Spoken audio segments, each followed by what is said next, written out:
A 76-year-old man walked every morning. He walked to the corner. He walked through the grocery store. He walked around his house when the weather was bad. So when his legs started feeling weak, he was confused. He thought walking was supposed to keep him strong. But then something happened that frightened him. He sat down in a low chair at a family gathering.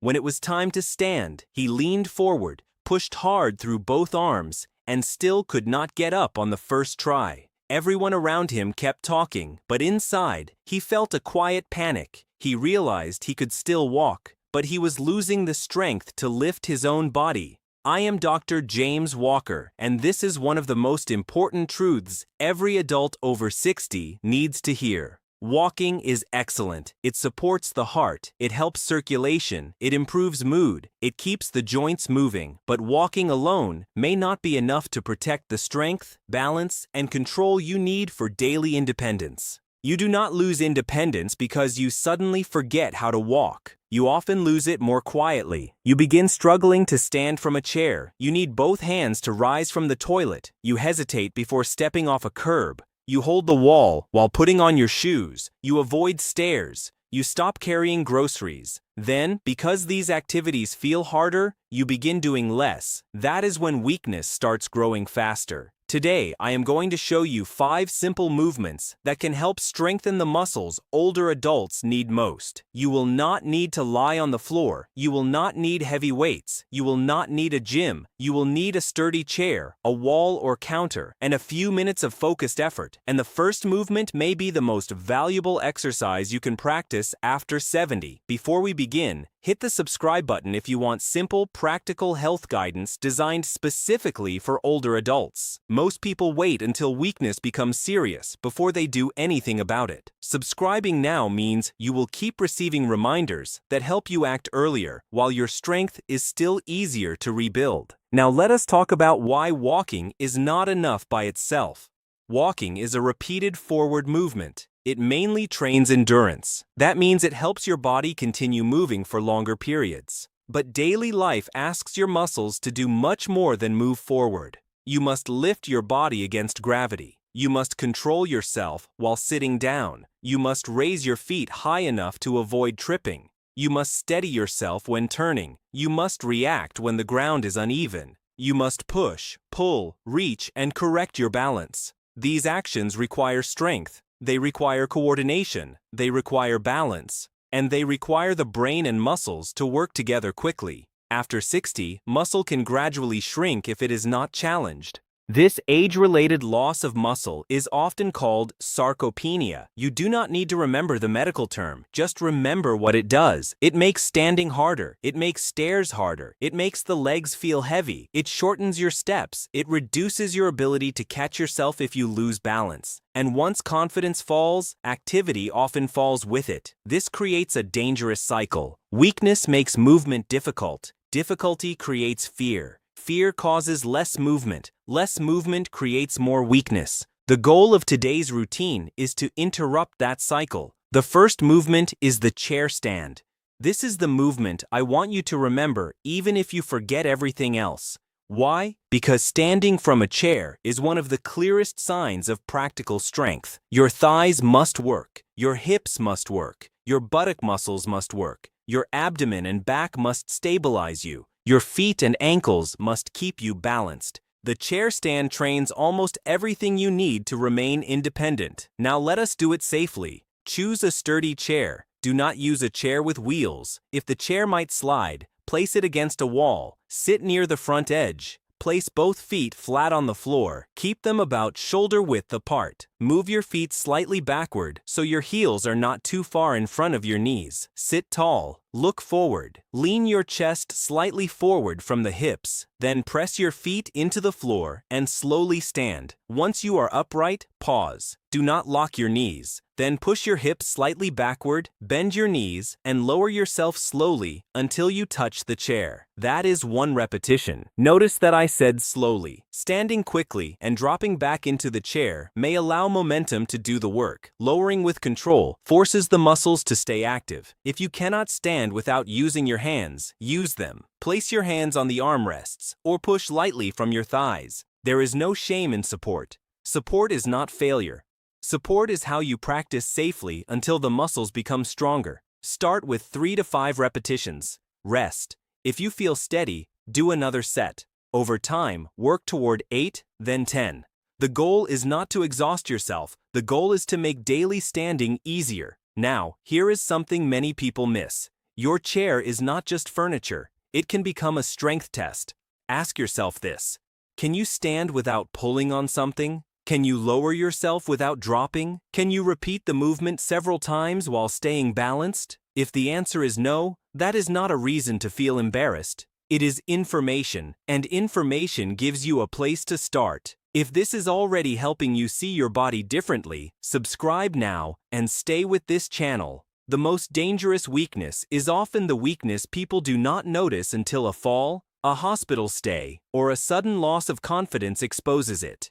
The sooner you begin, the more strength you may be able to protect. Now let us move to the second exercise, the supported heel raise. Many seniors focus on the knees and hips, but balance often begins lower down. Your calves, ankles, and feet help control every step. They help you rise onto your toes. They help push the body forward. They help you step off a curb, and they help stop you from falling backward. When the calves and ankles weaken, walking can feel flat and uncertain. The feet may slap the floor, the body may sway more, turning may become slower, and uneven ground can feel dangerous. Stand behind a sturdy chair or at a kitchen counter. Place both hands lightly on the surface. Keep your feet about hip-width apart. Stand tall. Keep your knees soft. Now slowly raise both heels from the floor. Rise onto the balls of your feet. Pause briefly at the top. Then lower the heels slowly. Do not drop them. The controlled lowering is part of the exercise. Start with 5 to 8 repetitions. If that feels comfortable, build toward 10 or 12. If you cannot lift both heels very high, that is fine. Even a small controlled movement is useful. You can also perform this movement while seated if standing feels unsafe. Sit tall, keep the toes down, lift the heels, pause, then lower them slowly. The standing version challenges balance and strength more. The seated version is gentler and can help you begin. Do not let the ankles roll outward. Do not rock your whole body forward. Try to move straight up and straight down. This movement may help strengthen the calves, support ankle control, and improve the push-off phase of walking. It is also a useful movement after long periods of sitting because the calf muscles help move blood back upward from the legs. Now let us connect this to real life. When you walk, the calf helps push you into the next step. When you reach for something high, the calf helps you rise. When you lose balance slightly, the ankle and calf help correct your position. Small muscles can make a large difference. The third exercise is the seated knee lift. This movement trains the muscles that lift your leg during walking. These muscles are especially important for clearing the foot from the floor. When they become weak, people often start shuffling. They may not notice it at first. The step simply becomes shorter. The toe does not lift as high. The foot catches a rug, the person trips over a doorway, and suddenly, a small weakness becomes a serious fall. Sit tall in a sturdy chair. Place both feet flat on the floor. Keep your back upright. Hold the sides of the chair if needed. Slowly lift your right knee. You only need to raise it a few inches. Hold it briefly, then lower the foot with control. Now, lift the left knee. Continue alternating. Start with 5 lifts on each side, then build toward 8 or 10. Do not lean far backward. Do not swing the leg. The goal is not height. The goal is control. If lifting the whole foot is difficult, slide the foot backward and forward on the floor. That is an easier version. If the movement becomes easy, hold the knee up for 2 or 3 seconds. You can also add a gentle abdominal tightening while the leg is raised. This movement trains the hip flexors, the muscles at the front of the hips. It also challenges the core because your upper body must stay stable while one leg moves. Now imagine climbing a step. You must lift the knee. Imagine stepping into a car. You must lift the leg. Imagine walking over a small object. You must clear the foot. That is why this simple seated movement matters. It prepares the body for actions that protect you from tripping. Now, the fourth movement may surprise you because it is not mainly a leg exercise. It is the wall push-up with posture control. Many older adults slowly begin leaning forward, the shoulders round, the head moves in front of the body. The chest becomes tight, the upper back weakens, This can affect more than appearance. It changes the center of gravity. It can shorten the steps. It can make it harder to look ahead while walking. It may also make breathing feel shallower. Balance depends on the whole body. If the upper body is collapsing forward, the legs have to work harder to keep you stable. Stand facing a wall. Place your hands on the wall at about chest height. Keep them slightly wider than your shoulders. Step your feet backward until your body leans gently toward the wall. Keep your body in a straight line. Do not let the hips sag. Now bend your elbows and bring your chest toward the wall. Keep your head in line with your body. Then press through your hands and return to the starting position. As you push away, gently open the chest and draw the shoulders down and back. Start with 5 to 8 repetitions. If it feels too difficult, stand closer to the wall. If it feels easy, step slightly farther back. Do not hold your breath. Breathe in as you move toward the wall. Breathe out as you push away. This movement strengthens the arms, chest, shoulders, upper back, and core. Why does arm strength matter for seniors? Because you use your arms to push from a chair. You use them to control a walker. You use them when carrying groceries. You use them to catch or brace yourself. And you use them to help protect the body during many daily tasks. Now, take a moment and notice your posture. Are your shoulders always forward? Does your head lean down when you walk? Do you look at the floor instead of ahead? Sometimes people look down because they are afraid of falling, but constantly looking down may make the body fold forward and reduce awareness of what is ahead. Good posture does not mean forcing yourself stiff. It means creating enough strength to stand tall without strain. The fifth exercise is the seated march with a pause. This looks simple, but it brings together the hips, thighs, core, feet, and brain. Sit near the front of the chair. Place both feet flat. Sit tall. Now lift one knee. Pause for 1 second. Lower it slowly. Then lift the other knee. Continue like a slow march. Do not rush. Do not bounce. Imagine that each foot is lifting over a small obstacle. Continue for 15 to 30 seconds. Rest. Then repeat. As you become stronger, work toward 45 or 60 seconds. You can also move the opposite arm with each leg. When the right knee lifts, bring the left arm forward. When the left knee lifts, bring the right arm forward. This adds coordination. It asks the brain and body to work together. That is useful because walking is not only a leg activity, it is a rhythm. The arms swing, the legs alternate, the trunk stabilizes, the eyes scan the environment. The brain makes constant adjustments. Seated marching gives you a safe way to practice some of that pattern. Now, if you have stayed with me this far, hit the subscribe button. You are not watching because you want complicated fitness advice. You are watching because you want to protect your ability to stand, walk, and care for yourself. That is exactly what this channel is built to help you do. Subscribing makes sure these practical reminders continue reaching you before weakness becomes a crisis. Now let us put all 5 movements together. Begin with the chair stand. Perform 3 to 10 repetitions, depending on your ability. Then move to supported heel raises. Perform 5 to 12 slow repetitions. Sit down and perform knee lifts. Do 5 to 10 on each side. Stand at the wall and perform 5 to 12 wall push-ups.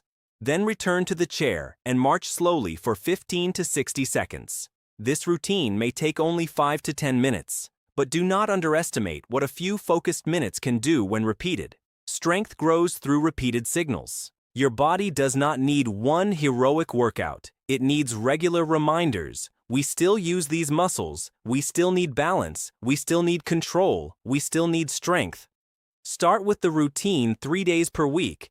If your body responds well, you may gradually increase to 4 or 5 days. You do not need to do every movement every day. You can also divide the routine. Chair stands in the morning, heel raises while waiting for the kettle, knee lifts during television, wall push-ups before lunch, seated marching in the evening. The best schedule is the one you will actually follow. Now let us talk about progression. Many seniors repeat the same easy movement for months and wonder why they stop improving. The body adapts. Once an exercise becomes easy, the muscles need a slightly stronger challenge. That does not mean adding heavy weights. It may mean doing 2 more repetitions. It may mean moving more slowly. It may mean using less hand support. It may mean holding the top position for 1 extra second. It may mean completing a second set. Small progress is still progress. For the chair stand, begin with both hands. Later, use one hand, then perhaps only your fingertips. Eventually, if safe, cross your arms over your chest. For the heel raise, begin with both hands on the counter. Later, use one hand, then perhaps use only light fingertip support. For the knee lift, begin with a small lift. Later, hold the knee longer. For the wall push-up, begin close to the wall. Later, step farther back. For seated marching, begin with 15 seconds, then increase the time. Never rush progression. The goal is not to prove how strong you are today. The goal is to become stronger without injury. Now let us discuss one of the biggest mistakes older adults make. They hold their breath. When a movement feels difficult, people often tighten everything and stop breathing. That can make them feel dizzy. It may also cause blood pressure to rise temporarily. Breathe throughout each exercise. Exhale during the harder part. For a chair stand, breathe out as you rise. For a wall push-up, breathe out as you push away. Keep your face relaxed. If you cannot speak a short sentence, you may be pushing too hard. Another mistake is moving too fast. Fast movement may hide weakness. Momentum takes over. Control disappears. Slow movement tells you the truth. Can the muscles lift you? Can they lower you? Can they hold you steady? Control is one of the best forms of fall protection. Now let us talk about pain. Muscle effort is normal. Mild fatigue is normal. You may feel warmth in the thighs or calves, but sharp pain is not a goal. Pain inside the knee, hip, chest, or back should not be ignored. Stop if you experience chest pressure, unusual shortness of breath, faintness, sudden weakness, severe joint pain, or a racing or irregular heartbeat. If symptoms do not settle, seek medical advice. If you recently had surgery, a heart event, a stroke, a fracture, or a major illness, speak with your doctor or physical therapist before beginning. If you have severe balance problems, keep someone nearby. Use a counter, use a walker, use the chair. There is no prize for exercising without support. Safety allows consistency. Consistency creates progress. Now let us talk about what changes you may notice first. You may not see bigger muscles in the mirror. That is not the first sign. The first sign may be that you stand from the toilet with less effort. You may stop using both hands to get out of the car. You may feel steadier when turning. You may climb one step without pulling as hard on the railing. You may stop dragging your feet late in the day. You may notice that your legs feel less heavy after sitting. These small wins matter. They are signs that the nervous system and muscles are working together more effectively. Do not wait for a dramatic transformation before you give yourself credit. Independence is built from small abilities: standing, turning, stepping, reaching, balancing, lowering yourself safely, getting back up. Now, walking still matters. Please do not hear this message as an attack on walking. Walking supports endurance. It supports heart health. It supports mood. It gives you confidence outside the home. But walking and strength training do different jobs. Walking helps you keep going. Strength helps you rise, climb, catch yourself, and control your body. You need both. A good plan may include regular walking and these 5 strengthening movements. For example, perform the routine before your walk as a warm-up, or walk on one day and do the routine the next, or do both in shorter sessions. Your body does not care whether the movement happened in a gym. It responds to the work. Now, there is another reason these exercises matter. Falls rarely happen because of one single problem. A fall may involve weak legs, poor ankle control, slow reactions, bad vision, a loose rug, dizziness from medicine, poor lighting, or trying to move too quickly. Exercise cannot fix every risk, but stronger legs and better control give you more ability to respond when something goes wrong. If your foot catches, stronger hips may help you recover. If you sway, stronger ankles may correct you. If you sit too low, stronger thighs may help you rise. If you reach for support, stronger arms may help stabilize you. This is why strength is not about appearance. It is about reserve. Reserve means your body has something extra when life suddenly demands it. Now, I want you to perform a simple check. Stand near a sturdy chair. Sit down normally, then stand back up. Notice what happens. Do you use both hands? Do your knees collapse inward? Do you rock several times before rising? Do you hold your breath? Do you feel unstable when you reach the top? Now sit down again. Do you lower slowly? Or do you drop into the chair? Do not judge yourself. Observe.